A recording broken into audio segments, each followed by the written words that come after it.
Hello everyone, and welcome to my B&B For You channel. I hope everyone is having a wonderful day. Before we begin, please hit the subscribe button and give this video a thumbs up. It was supposed to be a quiet morning at Il Giardino, the kind of golden Los Angeles day where sunlight filtered through the olive trees and laughter drifted from tables filled with regulars. But the world had shifted in a single, earth-shattering instant. Hope Logan stood frozen in the middle of the restaurant, her hand trembling as she clutched the DNA test paper that had just fallen from the manila envelope she tore open seconds earlier. Her heart was pounding so violently she could hear it in her ears, drowning out every other sound. Across the room, Deacon Sharp looked up from where he was cleaning a glass behind the bar, unaware that his entire world was about to implode. "Deacon," Hope's voice cracked as she took a shaky step forward, her eyes wide with disbelief, fury, and heartbreak. You're the father of Luna's baby." The words sliced through the air like a blade, silencing the entire restaurant. Every customer, every server, every passing second seemed to freeze in place. The glass Deacon was holding slipped from his fingers and shattered on the floor. "What?" he whispered hoarsely, his face draining of color. "Hope, what are you talking about?" Hope's hands shook violently as she shoved the paper toward him. "Don't lie to me, Dad. Don't you dare. I have the DNA results right here. Luna's baby, the one she's been protecting, the one everyone thought belonged to someone else, it's yours." Her voice broke, tears spilling down her cheeks as the reality of what she'd just said crashed into her. Deacon blinked, his mind spinning. He had known Luna, of course, he'd helped her once when she was struggling after her release from jail, offering her a job, a chance to rebuild. But the idea that he could be the father of her child? It was impossible. It had to be a mistake. "No," he stammered, his voice barely audible. That's not true, Hope. It can't be. I never," but Hope cut him off, her voice trembling with rage. "Don't you dare deny it. The results are right here, and they're conclusive. You're the father, Deacon. You." At that very moment, the door to the restaurant swung open and in walked Brooke Logan, her expression bright and casual, until she saw Hope's tear-streaked face and Deacon's ashen one. "What's going on?" she demanded, her voice edged with alarm. Hope turned toward her mother, the paper still in her trembling hands. "Mom, you're not going to believe this.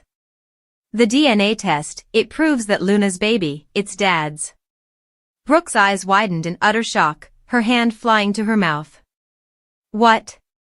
The single word escaped as a gasp, her mind struggling to process it. She looked from Hope to Deacon, then back again, searching for any sign that this was some cruel misunderstanding. "Deacon," she whispered, "tell me this isn't true." Deacon opened his mouth, but no words came.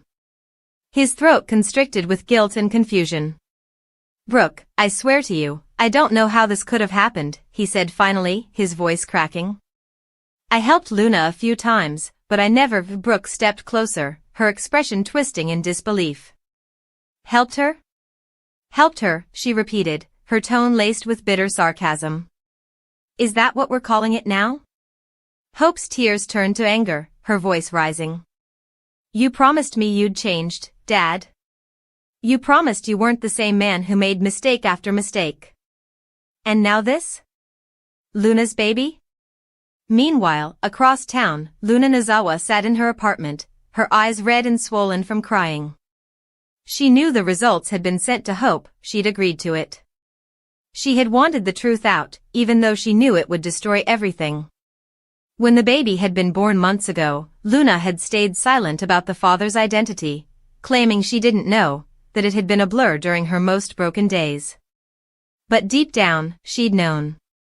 She'd known about that night, when she'd gone to Il Giardino late, desperate, drunk, lost. Deacon had found her crying outside, taken her in, given her water, and tried to comfort her. But in the fog of grief and confusion, one reckless decision had changed everything. It had been a night both of them wished they could erase. Now the consequences of that single night were exploding in front of the world. Luna's phone buzzed, Hope's name flashing on the screen. She hesitated, her stomach twisting, then answered. Hope, she said softly. You saw the results, didn't you? There was silence on the other end before Hope's voice came through, trembling with rage. How could you, Luna? How could you let this happen?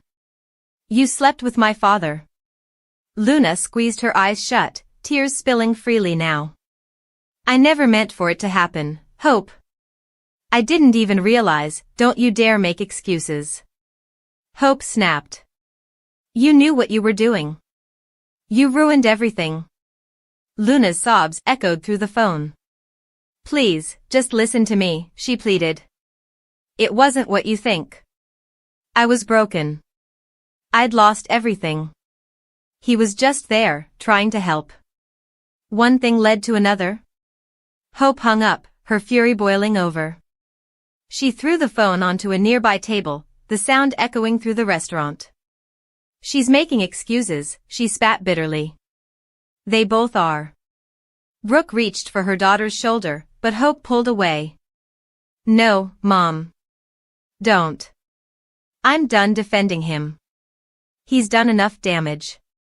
Deacon's voice cracked as he stepped toward her. Hope, please. I'm not making excuses. I swear I didn't mean for this to happen. I never wanted to hurt anyone. But Hope looked at him with pure heartbreak in her eyes. You always say that, Dad. Every time. And somehow, people always get hurt anyway. Word spread fast. Within hours, the Forresters and Spencers knew. Ridge stormed into Il Giardino later that afternoon, his eyes blazing with fury. Deacon, he barked. Is it true? Are you the father of Luna's baby? Deacon, still reeling, looked up wearily. Ridge, don't you ridge me, Ridge snapped, slamming his hand down on the bar. That girl, Luna, she's part of my family. And you disgusting son of a enough. Brooke cut in sharply, stepping between them. This isn't helping. Ridge glared at her. Don't defend him, Brooke. You always do this, you always try to see the good in men who destroy everything they touch. Deacon's shoulders sagged. He knew there was no defending this. I didn't plan any of this, he said quietly. Luna came to me when she was lost, and I tried to help her. I never thought, never imagined, it would lead here. Ridge scoffed. You expect us to believe that? You've been nothing but trouble from the day you showed up in this town. Hope, who had been silent, suddenly stepped forward, her eyes full of tears. Stop it, Ridge. Just stop. Yelling at him won't change anything. Ridge turned to her, softening slightly. Hope, he hurt you again. He hurt us all. Hope nodded. I know. But I need answers, not more shouting. She turned back to her father. Why didn't you tell me? Why didn't you say something before this came out? Deacon rubbed his forehead, his voice trembling. Because I didn't know for sure. Luna didn't want to say anything. She thought the baby might belong to someone else. And when she found out the truth, she begged me to keep quiet until the test confirmed it. Brooke's voice was soft but sharp. So you kept this from all of us? You let your daughter find out like this? Deacon's eyes filled with tears. I thought I was protecting everyone. I thought you thought wrong, Brooke interrupted, her voice breaking. You always do. Meanwhile, Luna sat alone in her apartment, holding her baby, tiny, innocent, unaware of the chaos surrounding their existence. I'm sorry, she whispered, rocking the infant gently. I didn't mean for this to happen. She remembered Deacon's kindness that night, the way he'd looked at her not with judgment, but with understanding. In another life, maybe things could have been different. But now, there was no undoing what had been done. The next morning, paparazzi swarmed outside Il Giardino. Headlines screamed Deacon Sharp, secret father scandal. Social media exploded. The Forrester family tried to do damage control, but the whispers wouldn't stop. Hope avoided calls from everyone except Brooke, who tried desperately to hold her family together while hiding her own shock. Luna stayed in hiding, terrified to face the world. Deacon, meanwhile, sat alone in the restaurant long after closing, staring at the empty tables, haunted by his own reflection in the window. When Hope finally returned, the air between them was thick with unspoken pain. She sat across from him, her eyes red but calm. "I don't even know who you are anymore," she said quietly. "I've spent years defending you, telling everyone you'd changed. But this?" Her voice cracked. "You've proven them all right." Deacon leaned forward, desperate. "Hope, please. I made a mistake, a terrible one. But I love you. You're my daughter, and that'll never change." Hope's expression hardened. "You don't get to use that word right now. Not after what you've done." Silence hung heavy between them. Outside, the sun dipped below the horizon, painting the sky with streaks of orange and crimson. Finally, Hope stood, her decision made. "I can't do this," she said softly. "Not right now." She walked toward the door, then paused. "Take responsibility for what you've done, Dad. For once in your life, stop hiding from it." Then she was gone. Brooke entered moments later, watching him with tears in her eyes. "You always find a way to destroy everything good in your life," she whispered. Deacon looked up, broken. "Maybe I deserve that," he said quietly. "But that little baby, Luna's baby, didn't ask for any of this. And neither did Hope." Brooke sighed, her voice trembling. "No, they didn't. But it's too late to fix it now." In the weeks that followed, the revelation tore through Los Angeles like wildfire. Luna faced public humiliation, Hope withdrew into herself, and Deacon became the town pariah once again. But beneath the anger and chaos, a strange, painful truth emerged. Sometimes the past refuses to stay buried. Sometimes the sins of one night echo louder than a lifetime of good intentions. And yet, in the quiet moments, when Luna rocked her baby to sleep, when Deacon stared at the photo of Hope on his bar, when Brooke prayed for peace in a world that never seemed to stop spinning, there was a flicker of something fragile. Maybe not forgiveness. Not yet. But perhaps, someday, understanding. Because in the end, love and mistakes often come from the same place, the desperate, human need to feel something real in a world built on illusion. For the next several days, the city buzzed like a beehive struck with a stick. Los Angeles thrived on scandal, but this particular revelation, set shockwaves through every corridor of Forrester Creations, every table at Il Giardino, every whispered phone call between families who'd spent years pretending their lives were picture-perfect. Deacon Sharp, father of Luna Nozawa's baby, read the glossy headlines splashed across every tabloid and gossip site. It was the kind of story that didn't just stain reputations, it broke them. Hope Logan sat in her office at Forrester Creations, staring blankly at a sketchpad that had long since lost its meaning. The bright fabrics and hopeful lines that once inspired her hope for the future collection now seemed like mockery. Every fiber of her being ached with betrayal. She'd loved her father, defended him against everyone, Ridge, Steffi, even her mother. "He's changed," she used to insist. "He's finally the man I always wanted him to be." But now, all she could hear were those words she'd screamed in the restaurant, echoing endlessly in her head, "Deacon is the father of Luna's baby." A gentle knock at the door broke her thoughts. "Come in," she said softly. The door opened, and in walked Liam Spencer. He looked hesitant, cautious, as though approaching a wounded animal. "Hope," he said quietly, closing the door behind him. "I saw the news. I wanted to check on you." Hope exhaled, rubbing her temples. "I don't even know what to say anymore, Liam. It feels like everything's falling apart again." He crossed the room and sat across from her. "You've been through worse. You always find a way through." She laughed bitterly. "That's the problem. I'm tired of finding my way through. Why does it always have to be me holding everything together while the men in my life self-destruct?" Liam hesitated, unsure how to answer. Deacon's made a lot of mistakes, he finally said. But maybe there's more to this than we know. Hope shook her head. There isn't. I saw the DNA results, Liam. It's not a misunderstanding. Luna's baby is his. Her voice trembled, a mix of anger and sorrow. Do you have any idea what that does to me? Luna was like a friend. I trusted her. She used to come here, laugh with me, talk about her future. And all the while, she was carrying my father's child.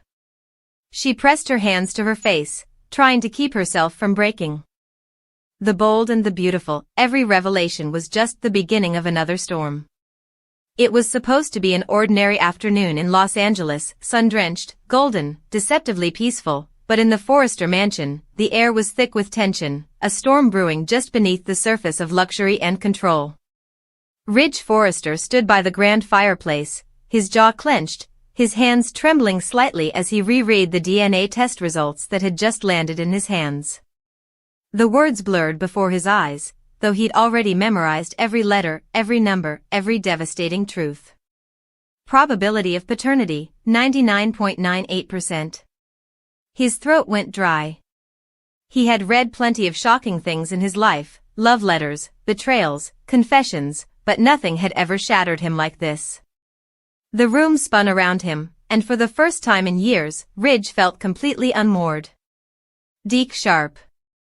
The name echoed in his mind like a cruel, mocking drumbeat. Deke, the man he had despised for years, the troublemaker, the outsider, the bad influence, the reckless drifter who had caused chaos wherever he went. Deke, who had dated women Ridge had loved, who had fought with him more times than he could count, who had always been a thorn in the side of the Forrester family. And now he was his son. The paper crumpled slightly in Ridge's shaking hand. He could still hear the voice of the doctor who'd handed him the results. Mr. Forrester, there's no doubt. The tests were run 3 times. Deke Sharp is your biological child. The words had sliced through him like glass. Now, standing alone in the mansion that had seen generations of love, betrayal, and scandal, Ridge felt the weight of every choice he'd ever made pressing down on him. His mind reeled back to the past, to a time he thought he'd buried, a wild summer decades ago, when he had been younger, more reckless, tangled in a forbidden affair with a woman who had disappeared without explanation. Her name, Lila, came back to him like a whisper from the grave. He remembered her smile, the way she had vanished one morning without a word, leaving only a note that said, "You have to trust me." He had never seen her again, never known that she had been pregnant. Ridge staggered back a step, gripping the edge of the desk for balance. The memories clashed with the present, Deke's face, his smirk, his sharp eyes, his defiance, and suddenly, Ridge saw it. The resemblance. How had he missed it all these years? The same stubborn jawline. The same fire in his gaze. The same pride that burned beneath anger. He wanted to deny it, to rip up the paper and pretend none of it was real. But deep down, he knew. He had known the moment he saw the test. The truth had been staring him in the face all along. Just then, the heavy double doors creaked open, and Brooke Logan stepped in. "Ridge," she said softly, her voice laced with concern. "You've been in here for hours. What's going on?" He didn't turn around. He couldn't. He was afraid that if he looked at her, the dam inside him would break. Brooke moved closer, her heels clicking softly on the marble floor. She stopped when she saw the paper in his hand, her eyes narrowing. "What's that?" she asked gently. "Another Forrester secret?" Ridge finally turned, his face pale, his eyes red-rimmed. Brooke froze. She had seen Ridge angry, furious, even heartbroken, but never like this. "It's not a secret," he said hoarsely. "It's a nightmare." He handed her the paper, and she unfolded it slowly, scanning the contents. When she reached the bottom, her hand flew to her mouth. "Oh my God," she whispered. "Ridge." "Deke?" Ridge nodded numbly, his voice breaking. "He's my son, Brooke. My son." The words hung in the air like a curse. Brooke's eyes filled with disbelief. That can't be possible. There must be some mistake. There's no mistake. Ridge snapped, his composure finally cracking. They ran the tests 3 times. It's real. It's all real. He turned away, pressing his hands against his face as the reality consumed him. All these years. I judged him, despised him. I told people he wasn't good enough for anyone in this family. And now, he is this family. Brooke took a tentative step forward. Ridge, does Deke know? Ridge shook his head slowly. No. Not yet. And I don't even know how to tell him. How do I look at him and say, I'm your father? He'll never accept it. He'll think I'm lying. And maybe